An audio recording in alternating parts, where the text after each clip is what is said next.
The film begins by showing the end of the world. The planet had already been suffering from a shortage of food, water, and basic resources. On top of that, the heat of the Earth rose to such an extreme level that the ice of Antarctica melted completely. Inside that ancient ice, deadly viruses had been trapped for thousands of years. Once released, these viruses spread across the Earth, bringing new disasters. People who were already weak began to die even faster. In fear, the governments of powerful countries and the world's richest people decided to escape Earth. They built rockets in a hurry, hoping to fly to other planets and save their lives. But this plan was full of mistakes. They had no real idea how to reach another planet, nor did they know how to survive there. Many rockets exploded soon after launch. Some people died in space with no way to come back. The rest of humanity on Earth fell apart. Some starved to death, some died of thirst, and many killed each other fighting for survival. Finally, only one person was left alive, Eva. She lived far away from the ruined world, high up in the mountains inside a secret military base. This base had been built by her father, and the only companion she had was her father's old robot. The robot was designed for her protection. It always guarded the house, making sure no stranger could harm her or steal her supplies. One day, Eva decided to go down into the ruins to search for essential things. Before she left, the robot reminded her of the rules. She must not drink the water below because it was poisoned, and she should always carry extra oxygen. Eva obeyed and went down. The world outside was a land of destruction, empty streets, broken buildings, silence everywhere. After walking for some time, Eva found an abandoned superstore. She carefully gathered the things she needed. Among the ruins, she noticed a small packet of lavender seeds. She knew it was almost impossible to grow such plants in the present world, but she held on to hope. She picked them up, believing that life could still bloom. On her way back, Eva searched for survivors once again. She still hoped that someone else might be alive, but after looking for hours, she found no one. At last, she wrote her location on the wall of the superstore, leaving a message that if any survivor was still alive, they should come and live with her. When Eva returned to her base, the robot was waiting at the gate, but the robot was programmed in such a strict way that Eva had to say the password every single time before entering. Even if she left and came back many times in one day, the robot never let her inside without the password. Once, tired and annoyed, Eva entered the wrong code. Immediately, the robot pointed its gun at her. Terrified, Eva quickly said the correct password, and only then did the robot let her inside. As soon as she entered, Eva washed herself fully, clothes and all, to clean off any deadly virus she might have brought from outside.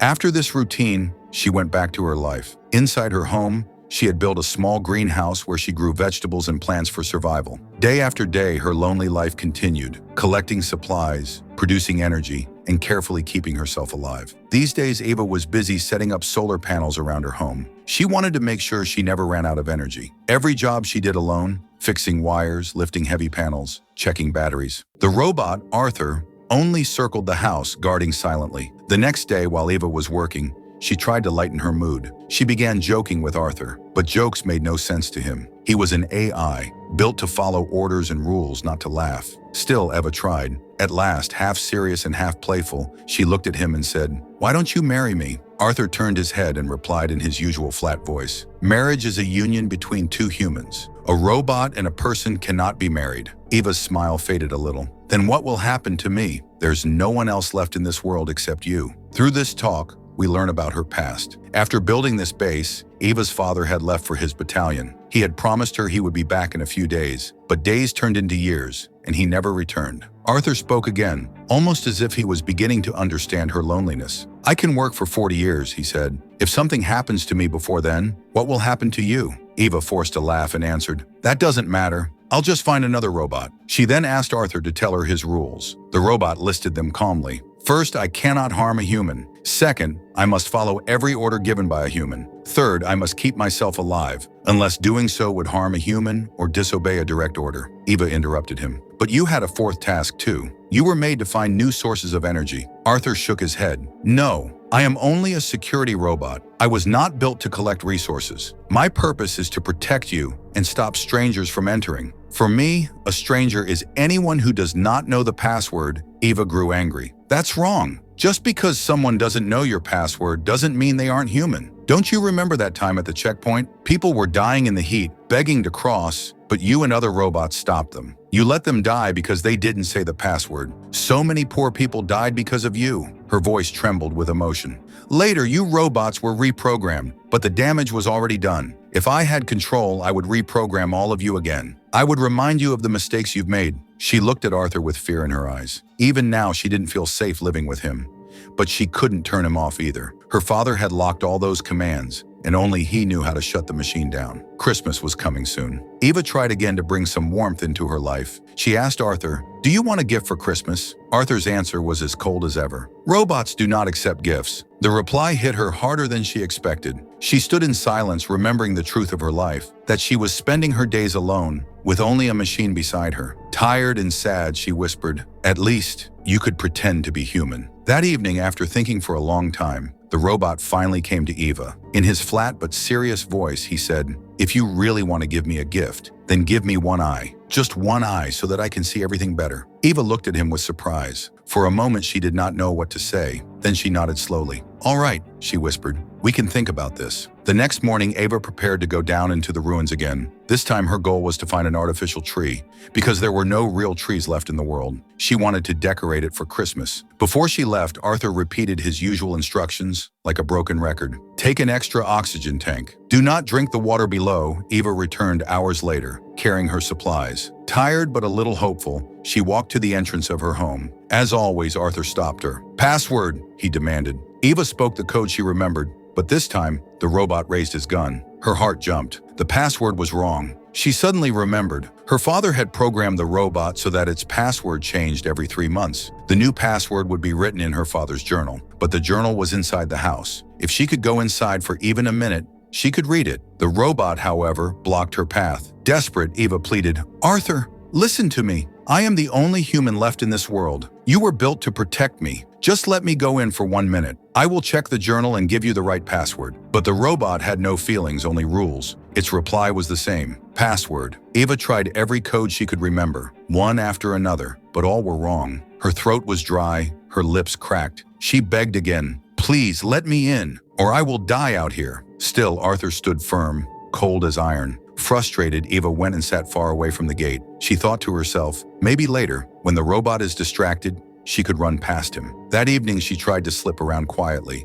but as soon as she moved, Arthur's gun turned toward her. One step more, and he would shoot. For Eva, even a small trick could now be fatal. She had to think of something else. After some time, she walked back and said, "Arthur, let me go inside. I need an axe." "I have to cut trees," Arthur answered at once. "There are no living trees in this world now. Why do you need an axe?" Eva froze. That meant Arthur remembered her perfectly. He knew who she was. He remembered the world as it truly was. But still, because of his program, anyone without the password was a stranger, and strangers could not enter. Once more, Eva begged like a helpless human. "Please, just let me in for 1 minute. I will open the journal and tell you your password," but Arthur still refused. "Password." Eva clenched her fists and then made one final offer. "Fine, then come with me. Let me go inside for just 1 minute. If I don't give you the right password after that, you can kill me." Arthur's response was as chilling as ever. "My work is to protect humans, not kill them. I can only destroy a person if they are unknown to me. For me, a stranger is anyone who does not know the password." Exhausted and troubled by the robot's stubborn rules, Eva gave up trying to trick it. That night, she lay outside the camp, in the cold, staring at the locked door of her own home. She thought maybe the robot would move away at night, but Arthur stayed fixed in front of the entrance, guarding like a soldier who never slept. By the next morning, Eva's body was weak with thirst and hunger. Her lips were dry, her head heavy. She knew she had to get inside no matter what. Thinking quickly, she came up with a strange idea. She turned her clothes inside out, flipped her hair across her face, and walked toward the robot, pretending to be someone else. "I am a refugee," she said in a shaky voice. "I need your help. According to your rules, you must give shelter to refugees." Arthur's head tilted slightly. "What kind of refugee are you?" he asked. "A disaster refugee or a political refugee?" Eva remembered something. Disaster refugees were not allowed to cross borders. Robots had been programmed long ago to block them. Only political refugees could be accepted, so she lied. "I am a political refugee," she said. "I have come from a country at war." The robot paused, then said, "Very well. Go around to the back of the building so I may scan you completely." Eva agreed and walked away. But when she came around again, she had changed back into her normal look. This was her mistake. The robot scanned her carefully and said, "You do not match the appearance of a refugee. You cannot be allowed inside." For the third time, Eva came back, this time showing her true face. But instead of recognizing her, Arthur said something chilling. "Just moments ago, an unknown person and a refugee came here. I chased them away. Eva's heart sank. She realized the robot's memory was twisting, that it saw even her disguises as strangers. Still, she begged, "Please, Arthur, let me in." But once again, the robot only replied, "Password." Defeated, Eva turned to leave. Before walking away, she said softly, "Next time, if a refugee does come here, at least give them water." Her throat burned. She could not survive without water much longer, so she tried again. She disguised herself once more as a refugee and asked the robot for water. Arthur listened, then said, "First, show me your documents." Eva's anger broke through. "I am a refugee," she shouted. "I fled from war. How could I have documents?" The robot's voice was calm as always. "Then explain why you want to live in this country." Eva forced a story out of her dry lips. "My parents are dead. I am alone. My life is not safe outside. I came here because I have nowhere else." The robot listened, but its answer crushed her. "I will give water to a refugee only after I have given water to Eva, and I will give water to Eva only when Eva tells me the correct password." Eva closed her eyes. Her disguise, her lies, her begging, nothing worked. She could not remember the password, and the robot would rather watch her die of thirst than bend its rules. Eva spent another night outside, shivering and weak. Her lips were cracked, her body felt heavy, and every breath was harder than the last. By morning, she had almost no strength left. She stood in front of Arthur, the robot, and begged, "Please, give me water, or just let me go inside for 1 minute." Arthur's voice was calm, but the words broke her heart. "I am sorry. I cannot help you. Even if I thought you were the last person alive, I still could not help you. Because only yesterday, I saw a refugee and an unknown girl come here.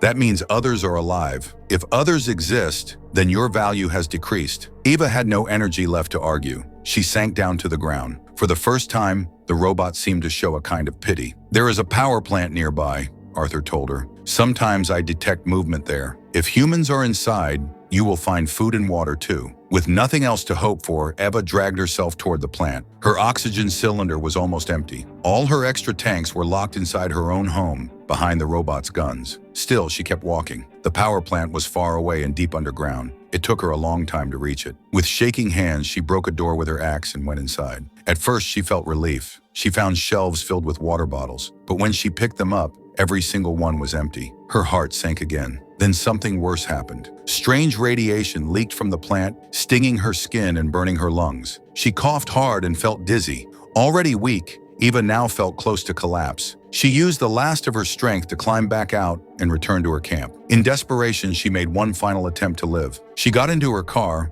started the engine, and drove it straight at Arthur. The crash was loud. Fire burst from the car, but when the smoke cleared, the robot stood unharmed. Its iron body was too strong. The car was destroyed, but the machine didn't even bend. The next morning, Eva lay on the ground outside the base. Her breathing was shallow. Her body was breaking down. She knew she had only moments left. Still, with trembling hands, she dug a small hole in the dirt and buried her lavender seeds. "Maybe one day," she whispered, "they will grow." Arthur came to her, giving a mechanical report. "Last night, there were attacks from unknown persons. I defended the post, but Eva barely heard him. Her vision blurred, her mind slipping in and out. She begged again, 'Water, please.' But Arthur answered, 'I cannot leave my duty. I must protect this place.' Her mind played tricks on her. She began hallucinating. At one moment, she imagined herself in beautiful clothes, walking in a peaceful world where everything was alive again. The next moment, she saw her father. He stood in front of her, smiling, offering her a glass of water. With a weak smile, she reached out, only to see it was Arthur, asking once more for the password. Eva's lips moved, but no sound came. She didn't even have the strength to speak anymore. Arthur leaned closer. "If you die, my password will reset automatically." Eva ignored the words. With the last of her breath,